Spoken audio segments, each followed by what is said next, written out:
Hoje vamos entrevistar um senhor que temos vindo a falar com alguma regularidade. Chama-se José Andrade, é deputado na Assembleia Legislativa e o nosso comentador Carlos Melo Bento já falou dele, nomeadamente de um livro que tem 30 anos de poemas. Ele chama-se José Andrade.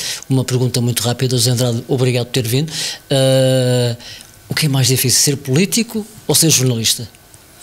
Eu acho que neste caso o mais difícil é ser entrevistado, especialmente por uma pessoa que eu tanto admiro há tanto tempo e que ela sim merecia estar no papel de entrevistada, porque ela sim tem uma vida interessante, mas torna-se um pouco, enfim, desconfortável, confesso, ter que falar de mim. Faço com gosto e com uma simplicidade que eu acho que me caracteriza,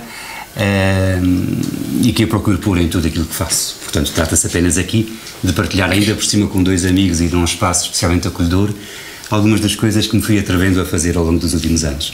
Muito bem, Carlos Melo Bento. Doutor, muito obrigado por ter aceito o nosso convite.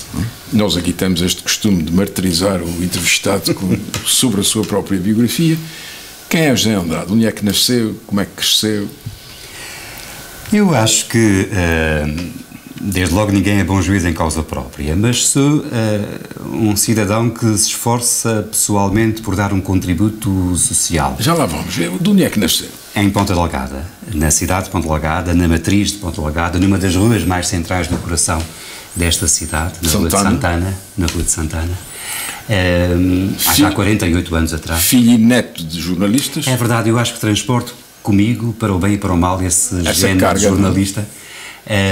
Já que o meu avô, Cícero de Medeiros, foi primeiro diretor do Correio dos Açores e depois fundador e diretor do Jornal Açores, um jornal diário de alguma forma inovador à época. Foi, aliás, fundado a 29 de outubro de 1944, portanto ainda em plena Segunda Guerra Mundial, e veio de alguma forma, pelo que me dizem desde então, assumir-se como uma espécie de pedrada no charco, porque era de facto um jornal que já trazia algumas tendências de modernidade em termos de impacto público, de aspecto gráfico para a época. O Jornal Açores, como se sabe, foi diário até 79, depois trocou a sua periodicidade com o Açores Oriental e hoje em dia é uma revista dominical do Açores Oriental. O meu pai, aliás, ligado também ao Açoriano Oriental. O seu pai, portanto, genro do seu avô. Exato. Começou no Jornal Açores, ele próprio também, com o sogro. O seu pai era professor? Era professor do magistério. E a sua mãe também? A minha mãe não. O meu pai era professor do magistério primário, começou a colaborar no Jornal Açores do meu avô e, pelos vistos, encantou-se pelas duas facetas do jornal, o jornalismo propriamente dito e a filha do diretor. Diga-me uma coisa, o seu pai foi, eu sou ligeiramente mais novo do que ele, e, portanto, fomos contemporâneos no liceu. Ele era o melhor aluno do liceu quando eu estava no meu terceiro ano. Lembro-me do Padre Rebelo andar de turma em turma com redações dele, a ler, como exemplo de... Porquê é que ele nunca se formou? Não sei. Nunca foi coisa que tivessem falado? Não parece. Desde logo porque ele, tendo embora feito o curso do magistério primário, lecionou, creio que apenas durante 3 ou 4 anos. Se não estou em erro, na Escola Primária de São Roque. E depois ingressou no jornalismo, que é, como se sabe, uma atividade de tal forma absorvente, claro, que nunca mais pensou em mais nada. Entregou-se de corpo e alma à profissão, e pelo que me dizem os colegas de então, enfim, era ainda daqueles jornalistas à moda antiga, que vivia apenas e só para a atividade jornalística, ainda por cima tendo a responsabilidade acrescida de chefe de redação. Mas eram jornalistas e computadores ao mesmo tempo. Faziam um pouco de tudo. Computadores no disco rígido da própria cabeça, já que a máquina de escrever é que lhe integrava na altura. O doutor vai para a escola primária em Ponta Delgada, naturalmente. Sim. Não foi aluno do seu pai? Não fui, não senhor. Não fui. Quando fui, aliás, para a escola primária, já ele era jornalista a tempo inteiro. Não o apanhei como professor. Qual foi a escola que frequentou? Foi o Colégio da Passarada, na Rua do Contador. Consta, aliás, que é por isso que sou um pouco despassarado. O Colégio da Passarada, onde estive com os meus 3 irmãos também, na infantil, na pré-primária e da primeira à quarta classe. Houve algum professor ou professora que o marcasse? Sim. Que o condicionasse, digamos, a sua vida intelectual? Nessa altura, sim, desde logo porque a nossa professora de então acompanhava-nos da primeira à quarta classe. E, portanto, é uma fase determinante, não só para a instrução mas marca ainda pessoal, quando pensa e estuda e escreve. Pensa alguma vez nos ensinamentos dela? Era uma dona Joana, a tia Joana, porque nós no colégio chamávamos assim as professoras, e a tia Joana marcou-me porque soube potenciar uma certa sensibilidade que terá dito que eu tinha já nessa altura para as letras. Eu sempre fui muito mais de letras do que propriamente de números. E ela, creio que soube tirar partido dessa faceta com outros colegas que na altura tive também, e julgo que foi determinante para me encaminhar um bocadinho. E depois vai para o liceu? Depois faço um ciclo, como era costume na altura, a Escola Preparatória Roberto Ivans, por 2 anos. E que tal? Tenho dessa altura a memória do impacto de sair de um colégio privado para uma escola pública, com 10 anos apenas. E, portanto, foi um choque? Terá sido, tenho essa ideia, porque eu no Colégio da Passarada nós vivíamos ali num casulo, e depois na escola pública, enfim, temos ali... Os seus pais acompanhavam muito perto a vossa formação? Sim, a minha mãe, aliás, dedicou-se a nós a tempo inteiro. O meu pai fez o máximo que podia, embora sempre dividido entre a família e o jornal, e nós tínhamos os 4, 2 rapazes e 2 raparigas, com 2 anos de diferença entre todos, um espírito de família que ainda hoje felizmente se mantém. E que naquela altura se... Depois da Roberto Ivans Estive 2 anos na Domingos Rebelo. Porquê é que foi para Domingos Rebelo? Nessa altura os meninos da cidade iam todos para o liceu, não é? Não sei. O seu pai tinha estado no liceu? Tinha estado no liceu e contava-me, aliás, ele próprio também, que esteve sempre no quadro de honra do liceu, pelas razões que ainda há pouco o senhor aqui recordou. Não me recordo exatamente porque é que terei seguido para Domingos Rebelo, provavelmente por ser relativamente próximo da minha casa, e depois então transferi-me. Vocês moravam na rua de Santana, em boa verdade, entre as 2 escolas. Depois transferi-me para a escola secundária de Terre de Cantal, também não sei porquê, mas felizmente que o fiz, porque essa sim foi uma escola... Antes ou depois de 25 de Abril? Depois. Depois de 25 de Abril. Eu sou de 66. Afeta-o em que ano? Eu sou de 66. Tinha 8 anos no 25 de Abril. Portanto, nem se lembra. E, portanto, não tenho sequer disso. Memória pessoal. E então, vai para o liceu, para a escola, já nessa altura a escola... Já no ambiente... Já a escola Onter de Cantal, já a escola secundária Onter de Cantal, mas ainda assim... Com muitos professores que vinham de trás, não é? É verdade. Foi aluno do Dr. Pavão, por exemplo. Não fui, já não apanhei. Mas recordo-me, por exemplo, da doutora Teresa Fraga, de quem fui aluno, e recordo-me especialmente pelo facto de ela depois ter sido presidente do Conselho Executivo quando eu era presidente da Associação de Estudantes. E, portanto, então, nessa altura já era o bicho da política que... Começou aí. Portanto, começou aí. Eu fiz parte da primeira Associação de Estudantes que destornou, salvo seja, o então MSE, que dominava sucessivamente o movimento associativo estudantil. Foi o senhor! Mas fazendo parte de uma lista, na altura encabeçada pelo Luís Maurício Santos, de que fizeram parte, entre outros, também o Pedro Gomes. Fizemos parte dessa primeira Associação de Estudantes com uma lista pela primeira vez afeta à Juventude Social Democrática. Porque é a sua ligação ao PSD? O que é que houve aí? Eu acho que não é exatamente um momento marcante. O que há é seguramente um conjunto de razões tinha admiração que decorrem da minha convicção. Tinha admiração por Mota Amaral. Por 2 pessoas, desde logo, que me terão influenciado. Sá Carneiro a nível nacional, Mota Amaral no plano regional. E depois o conjunto doutrinário, ideológico de que informa o partido, enferma em alguns casos também. E, portanto, tudo isso me influenciou tudo isso me influenciou a tomar essa opção, ainda nos bancos do liceu, como se viu, e, portanto, digamos que a minha entrada para o movimento associativo estudantil, primeiro como coordenador das atividades culturais, no segundo ano como secretário-geral e no terceiro como presidente da direção da Associação de Estudantes da Escola Antero de Quental, fizeram com que eu... Em que ano é que estava na altura? Eu estava no 10º ano, no 9º, 10º e 11º ano de escolaridade, se não estou a erro. E aí abriram-se-me duas portas, por via do movimento associativo estudantil, a participação e a militância político-partidária na JSD e no PSD, e por via da própria Associação de Estudantes, sendo eu na altura coordenador do programa Ponto de Encontro que fazíamos na RDP, também por via disso depois ingressei naquela que é, afinal de contas, a minha carreira profissional de radialista. E diga uma coisa, o Dr. José de Almeida foi seu professor?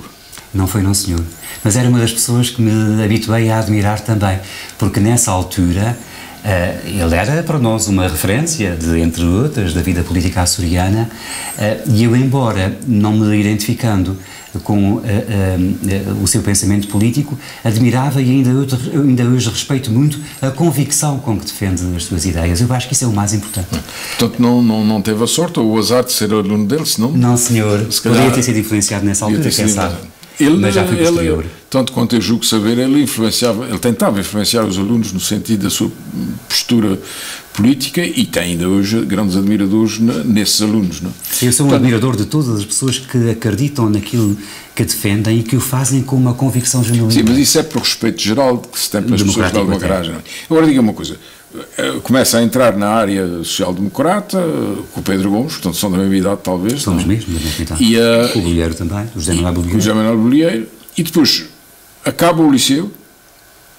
Sim, eu acabei o liceu e depois cometi um erro de não ingressar imediatamente no ensino superior, porque entretanto comecei muito novo na vida ativa.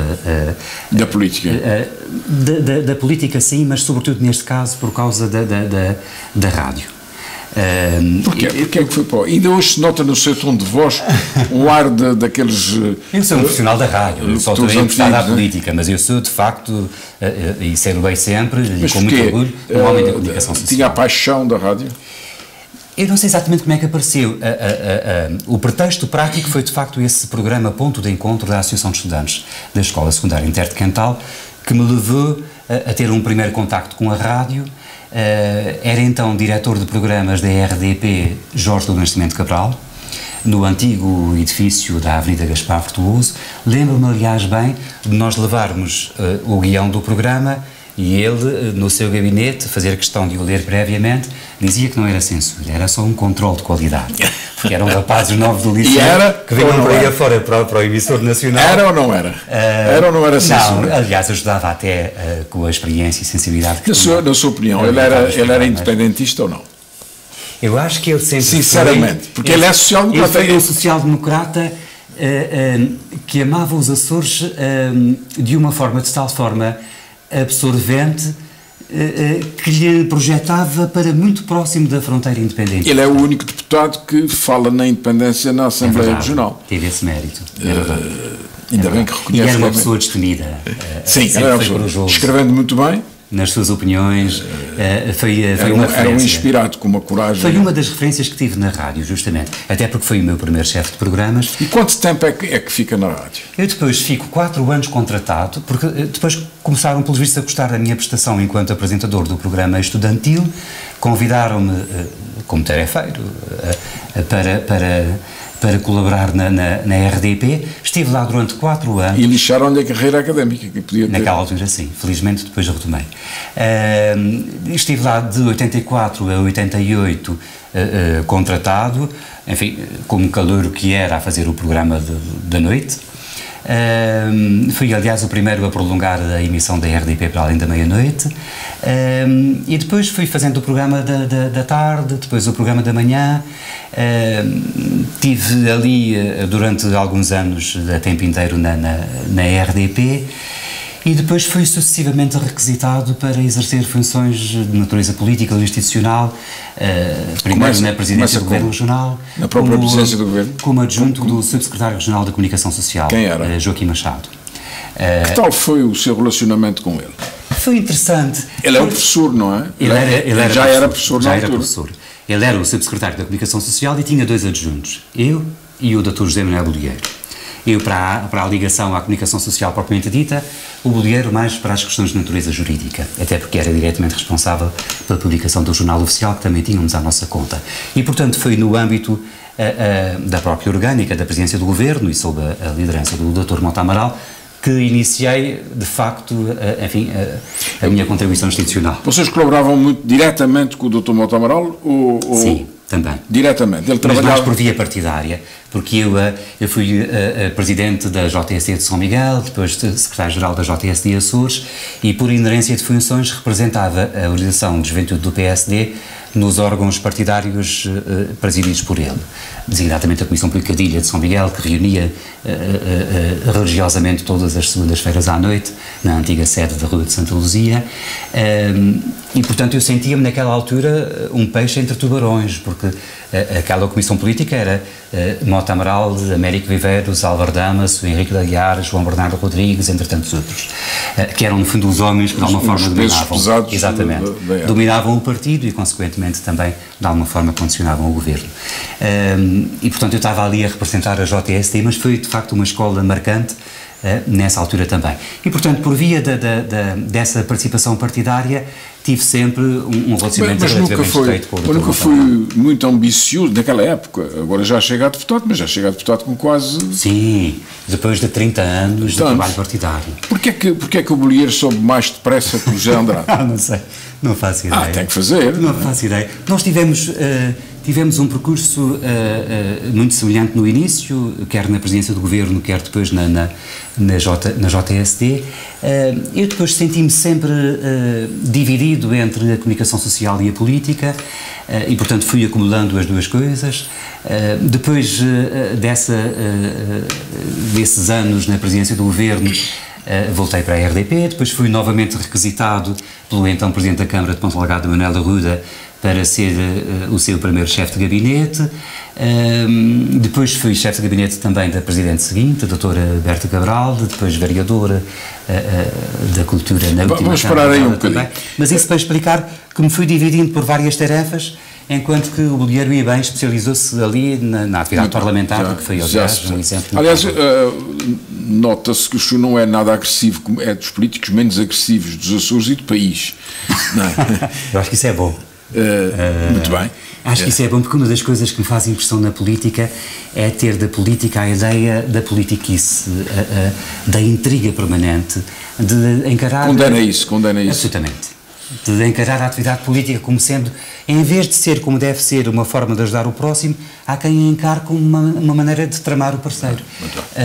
E agora vamos parar um bocadinho da Dr. Manuel Arruda e da Dra. Berta Cabral, que foram dois grandes presidentes da Câmara de Ponta Delgada. Eu também acho. Qual é a diferença essencial entre os dois? O Chuco trabalhou com os dois, não é? Trabalhei com... ambos disseram que eu era de cada um o seu braço direito e, portanto, trabalhei intimamente com ambos, sucessivamente, aliás, e, portanto, posso testemunhar duas coisas, antagónicas até. Por um lado, que ambos deram de si o melhor em benefício da cidade e do concelho. E, por outro lado, que os dois tinham um feitio completamente diferente. O Dr. Manuel Arruda era uma pessoa metódica, disciplinada, que cumpria uma certa rotina na gestão corrente da Câmara Municipal. Ele tinha sido secretário-geral. Já tinha sido secretário-geral do Trabalho. Tinha uma bagagem muito grande como governante. Já tinha sido deputado regional e líder parlamentar, inclusivamente. Até já tinha sido deputado nacional. E, portanto, fez uma carreira para presidente da Câmara, mas depois sai da Câmara e acabou a carreira política dele. Porque sai da Câmara enquanto candidato a presidente do governo. Assumiu a liderança regional do PSD, foi candidato a presidente do governo, creio que nas eleições regionais de 2000, o resultado não lhe foi vantajoso. Portanto, perto para Carlos César. Perto para Carlos César. Que já nessa altura está no segundo mandato, não é? Que foi, aliás, o melhor resultado que teve, uma vez que foi a sua primeira reeleição. para o seu segundo mandato no ano 2000. E, portanto, o Dr. Manuel Arruda depois ainda cumpre o seu mandato de deputado, mas afasta-se da política, julgo que com a consciência tranquila de quem com certeza, serviu o melhor durante e nessa altura elegeu como o melhor Presidente da Câmara de Ponta Delgado do século XX. É verdade. Atendendo à obra que ele fez. Agora, há uma coisa. A Berta Cabral aparece a seguir com um feitio igual a si própria, completamente distinto. Mas também muito positiva, muito construtiva. Sim, mas pelo contrário, muito empreendedora. Sim. De uma iniciativa impressionante. Politicamente, Berta Cabral não propôs inimigos, não é? Sim, também é certo. Era uma mulher e felizmente ainda de uma personalidade uma luta muito total, vincada, não é? De uma determinação imensa. Não é uma derrota que a põe no chão, não é? Pois não, como se viu, aliás.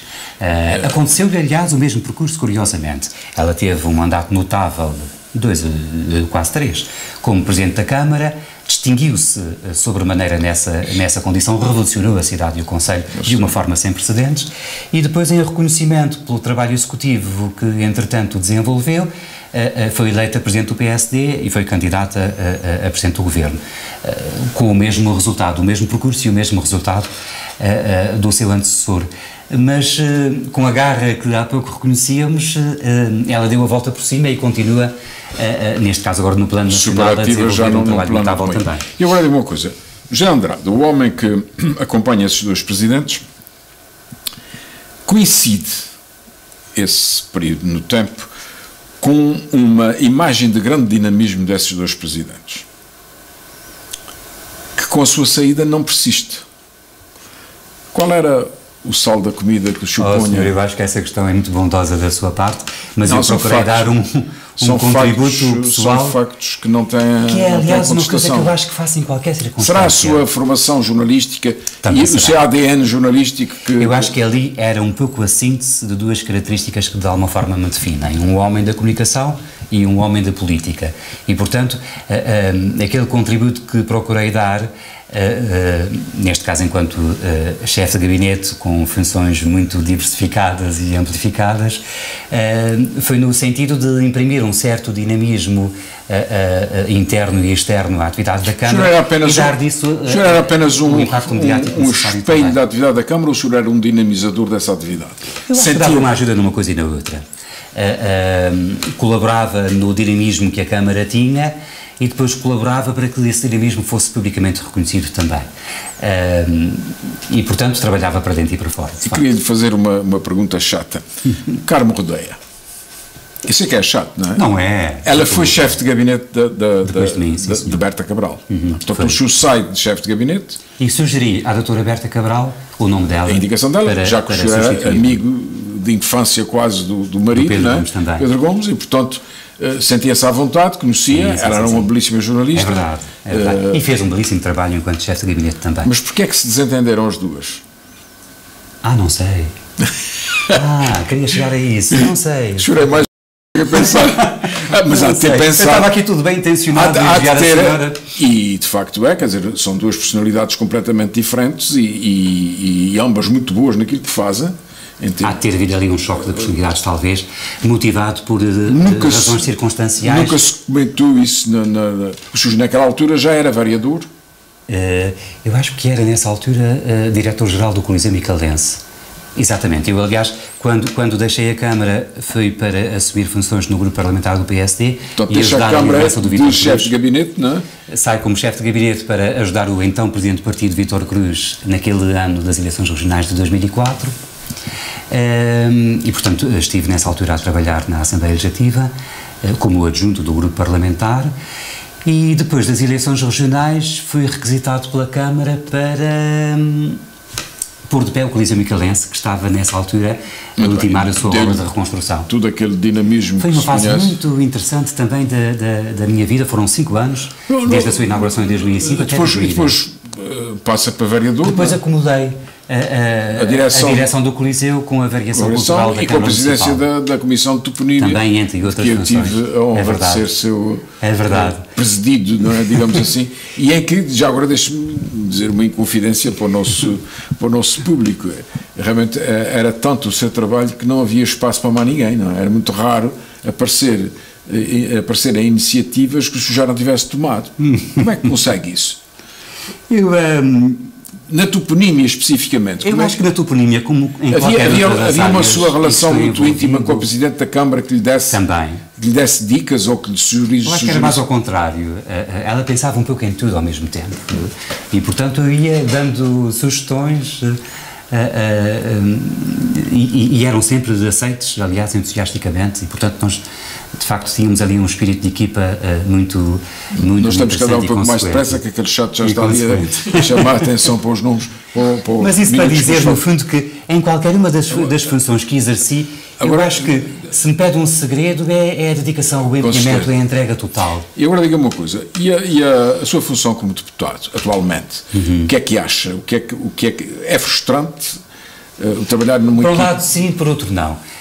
E explico rapidamente. Eu, para já, acho que tive sempre uma entrega total a tudo o que fiz e fiz coisas tão diferentes e sucessivamente, mas sempre com o espírito de que cada coisa que faço agora é a melhor coisa que já fiz um dia na vida. E, portanto, normalmente não olho para trás, só olho para a frente. E faço cada coisa como se fosse o primeiro dia ou o último dia do que tenho para fazer. É fácil ser oposição? Não é fácil. Não é fácil porque eu falo por mim, eu exerço... O PS dá-lhe tréguas ou não? Eu exerço o mandato de deputado... Mas responda, não fuja, o PS dá-lhe tréguas ou não? Eu acho que há um certo respeito mútuo até entre o trabalho que eu tenho feito e as opções que o PS e o governo e a oposição, nas áreas que eu tenho à minha conta. Estamos a falar aqui nos interesses gerais dos Açores, a maior casa, a mais importante casa de trabalho político. Uma coisa que lhe confesso é que nós temos um certo sentimento de incapacidade consequente, porque a vontade é muita de poder contribuir, mas depois quem tem a faca e o queijo na mão quer, pode e manda. Já a oposição dizia isso de Mota Amaral, verdade, não é? De vocês, não é? Portanto... Mas apesar de tudo, eu puxaria aqui a brasa à minha sardinha, eu acho que as maiorias absolutas não são um mal em si mesmas, mas dependem muito do partido que as exerce. E nós sentimos que não tem havido muito espaço para que possamos ser proponentes e consequentes, como aliás se espera e exige de uma oposição construtiva, como eu acho que de alguma forma tem sido a nossa também. E portanto, eu trabalho todos os dias para a Assembleia Regional e trabalho o dia inteiro, de manhã e à noite, e penso nela ao fim de semana. Nós sabemos, já estamos atrás de si há tanto tempo que só agora é que conseguimos. E, portanto, exerço a função de deputado como exerci as funções executivas no Governo, na Câmara, nas empresas públicas, com uma dedicação absoluta. Então deve ser neste momento dos filiados do PSD, dos mais antigos e fiéis desde o princípio, não é? Nos Açores? Dos mais antigos, sim. Não o mais antigo, longe disso. Mas, apesar dos meus 48 anos e de ter começado há cerca de 30 nessas andanças, eu já vou sendo da geração resistente. Trabalhou com o Vítor Fraga quando ele era líder da Juventude Social-Democrata? Não. Quando ele foi presidente da JSD Açores, já eu não fazia parte, ou ainda não fazia parte da Comissão Política Regional do PSD. A última pergunta, porque eles daqui a pouco põem-nos na rua, o resplendor do Santo Cristo. Qual é a sua ideia? Então, neste momento a questão está resolvida, foi resolvida pela hierarquia e pronto, e penso que já não se vai voltar atrás, a não ser que aconteça uma desgraça ao resplendor lá fora. Esperemos que não. Esperemos que não. A minha opinião é que já não vale a pena chorar sobre o leite derramado. E, portanto, o que há a fazer, se me permite, é aquilo que nós fizemos no quadro parlamentar, que é propor, é certo que por iniciativa do PSD, mas com a subscrição entusiástica de todos os partidos da oposição, propor que a imagem e o tesouro sejam oficialmente classificados como o tesouro regional. Isso dá o quê? E isso depois permite que haja um certo controlo da região sobre o destino desse tesouro que é, por natureza, um tesouro regional. Acha que esta polémica deixou... E, portanto, teria evitado que essa decisão fosse tomada por uma única pessoa. E implicava inclusivamente uma decisão em Conselho de Governo. O senhor é um homem católico, os seus pais já eram, e portanto é uma das famílias travas do catolicismo nesta cidade. Acha que vai ficar tudo igual ao que era antes desta polémica com o Sr. Bispo ou não? Eu acho que neste momento não está tudo igual ao que era antes da polémica começar, mas também acredito que possa ser uma questão de tempo. É verdade que quando se mexe com a nossa fé, que é aquilo que nós temos de mais valioso, e quando se mexe com o culto do Seu Santo Cristo, que é aquilo que nós temos de mais representativo da nossa fé, a par do Espírito Santo, estamos aqui a trabalhar num terreno muito delicado, e portanto podia-se ter evitado e devia-se ter evitado. Doutor, muito obrigado pela sua entrevista, por esta maravilhosa conversa. Eu queria lhe fazer só mais uma pergunta. O que é isto? Eu já apresentei este livro aos nossos espectadores e já dei a minha opinião, aliás, positiva. Eu lembro-me exatamente há muitos meses. E lembro-me do dia, tenho uma memória elevada do diabo, eu lembro-me do dia que o senhor me ofereceu este livro em frente à papelaria académica. Eu não me lembro. E porquê? Nunca mais sentiu a necessidade de fazer poesia. Eu tenho 12 livros publicados. E o senhor mostra aqui aquele que me envergonha. Não tem. Isso é uma maneira de dizer. Parece que não tem nada que se envergonhar. Não tem de todo. São poesias romãs. E é próprio da juventude. Eu publiquei esse opúsculo com 17 anos de idade, compilando trabalhos que foram vencedores dos Jogos Florais da Escola Secundária Inter de Cantal, quer em prosa, quer em poesia. E é um livro próprio da época. Eu tenho por ele um carinho especial. Na altura 15 anos. 17 anos. Creio que já tinha 17 anos. Estava na idade em que o Antero fez as suas, não? Só que o senhor enveredou pela política que estragou tudo. Não? Mas a gente... E portanto, o que eu acho que isso tem de mais valioso ainda é a dedicatória que lhe fiz para o ilustre Dr. Carlos Melo Bento, um açoriano como poucos. Mas diga uma coisa, esquecemos de falar na sua licenciatura. O senhor quando é que se licencia? Muito recentemente, e portanto mais tarde do que devia. Justamente por essas circunstâncias, eu comecei muito novo na vida política e na vida profissional e fiz ali um interregno excessivo nos estudos. Felizmente, com 30 e muitos anos, com quase 40, tive um rebate de consciência e voltei à universidade e fiz um curso... na Universidade dos Açores? Na Universidade Aberta, Universidade Pública Aberta. E portanto fiz... E qual foi o curso que tirou? Ciências Sociais, na especialidade de Ciência Política.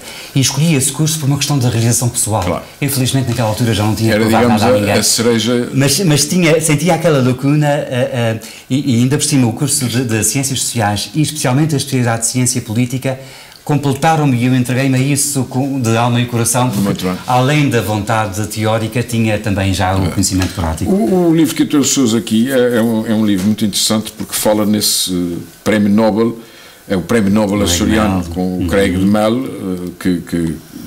enfim, todos os povos pequeninos não têm prémios Nobel, nós temos um, não é?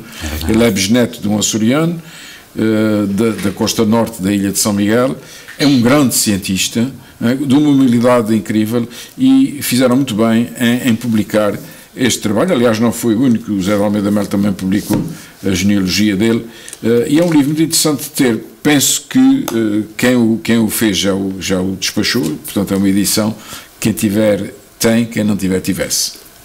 Muito bem, antes de terminarmos esta emissão, vou pedir especialmente ao nosso convidado, já que este livro anda aqui neste programa, vai e vem, já tem 30 anos, para ler um poemazinho, para terminar este programa. Sim, ainda por cima. Vamos terminar com um poema de G. É mesmo? Até para a semana, virado para a câmara. É transmontano, de maneira que nós temos que sofrer. Eu já não folhei esse livro há muitos anos. E, portanto, por uma questão de economia de tempo e para não correr riscos, vou até ler aqui para a Câmara uma frase que abre o livro, que diz assim: adoro ser quem sou, portanto, por tão pouco, serei sempre aquilo que sou e nunca o que outros querem que eu seja. Até para a semana.